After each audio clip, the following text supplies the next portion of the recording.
پرچم لہرایا، اے مرد مجاہد جا ذرا، اب وقت شہادت ہے آیا۔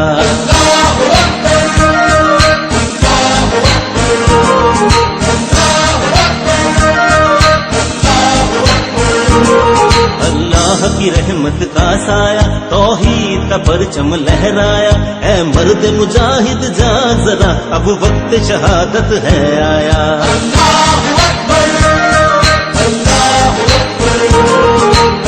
المرسلین انشاءاللہ ماشاءاللہ۔ آج کا موضوع بہت انٹرسٹنگ ہے، اور انٹرسٹنگ خالی ہونا کافی نہیں ہوتا ہے، بہت قیمتی بھی ہے۔ قیمتی اس لیے ہے کہ یہ دنیا کے لوگوں کو اکٹھا کرنے کا بھی ایک منصوبہ ہے، اور یہ اللہ کی طرف سے ایک 4000 سال کا منصوبہ ہے جو ابراہیم علیہ السلام سے شروع ہوا تھا اور محمد صلی اللہ علیہ وسلم کے ٹائم میں ختم ہوا، اور ختم ایسا ہوا کہ وہ ایک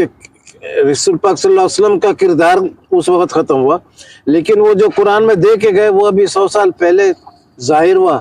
اور ابھی تک اس کا معاملہ چل رہا ہے۔ وہ معاملہ یہ ہے کہ قرآن شریف میں ہے کہ جب موسیٰ علیہ السلام پیدا ہوئے تھے تو فرعون بچوں کو قتل کرتا تھا، لڑکوں کو۔ تو موسیٰ علیہ السلام جب پیدا ہوئے تو ان کی ماں نے ان کو 3 مہینہ تک چھپا کر رکھا، لیکن بعد میں مشکل ہوا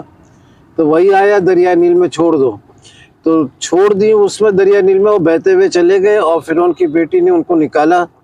اور پھر وہ فرعون کے محل میں چلے گئے، اس کی بیوی جو تھی وہ پالی، یہ سب تو قرآن میں ذکر بھی ہے۔ تو یہ جب جوان ہو گئے تو اس کے بعد شہر میں گھوم رہے تھے، تو وہ ایک ان کا قوم کا نام تھا بنی اسرائیل، اور وہ جو مصر کا شہر تھا تو وہ دوسرا تھا مصری اور بنی اسرائیل کا لڑائی ہو رہا تھا، تو بنی اسرائیل مدد کے لیے موسیٰ علیہ السلام کو پکارا، تو وہ گئے اور ایک گھونسا لگایا مصری کو، اور وہ فوت ہو گیا۔ اس سے محل میں منصوبہ بننا شروع ہوا کہ یہ مصری کو قتل کیا تھا تو اس کا سزا اس کو بھی ملنا چاہیے، اس کو بھی قتل ہونا چاہیے۔ تو ان کا ایک چاہنے والا تھا محل میں، وہ ان کو بتایا کہ بھائی آپ ادھر سے چلے جاؤ کیونکہ آپ کو قتل کرنے کا منصوبہ بن رہا ہے۔ تو یہ مدیان چلے جاتے ہیں، وہاں شعیب علیہ السلام کی بیٹیوں کو پانی بھرنے میں مدد کرتے ہیں، پھر شعیب علیہ السلام ان کو کچھ اجرت دینے کے لیے بلاتے ہیں، پھر ایک بیٹی سے شادی کر دیتے ہیں، اور اس کے بعد پھر کافی سال وہاں رہتے، پھر واپس جب آتے ہیں تو اللہ تعالیٰ طٰہٰ میں، سورہ طٰہٰ میں ہے، مقدس وادی طوا میں اللہ ملاقات کرتے ہیں، یعنی ذات سے ملاقات نہیں کرتے، بات چیت سے ملاقات کرتے ہیں، بات کرتے ہیں اور بولتے ہیں کہ فرعون کے پاس جا کے تبلیغ کرو۔ تو یہ ہارون علیہ السلام کا دعا کرتا ہے کہ ان کو ساتھ لگا دیجئے، تو ہارون علیہ السلام کو ساتھ لگا دیتے ہیں، اور پھر دونوں جا کے فرعون کے یہاں تبلیغ کرتے ہیں، جادوگروں سے مقابلہ ہوتا ہے تو یہ جادوگروں کو شکست دے دیتے ہیں، اور اس کے بعد بہت سارا لعنت برستا ہے فرعون اور اس کے شہر پر۔ تو فرعون آخر میں وہ بنی اسرائیل سب غلام بنے ہوئے تھے تو ان کو اجازت دے دیتا ہے کہ تم لوگ چلے جاؤ موسیٰ علیہ السلام کے ساتھ، موسیٰ علیہ السلام کو اجازت دیتے ان کو لے کے چلے جاؤ۔ تو وہ جب جاتے ہیں بنی اسرائیل کے ساتھ تو سامنے میں سمندر ہوتا ہے اور پیچھے سے فرعون آ جاتا ہے، تو وہ سب ڈر جاتا ہے، لیکن اللہ تعالیٰ سمندر کو 2 حصوں میں ڈیوائیڈ کر دیتے ہیں، اور جب 2 حصوں میں ڈیوائیڈ کرتے تو موسیٰ علیہ السلام اور لشکر سب ساتھ اس پار چلے جاتے ہیں، اور اس کے بعد پھر پیچھے سے فرعون آتا ہے، اور دریا کا جو سمندر کا جو 2 دیوار تھا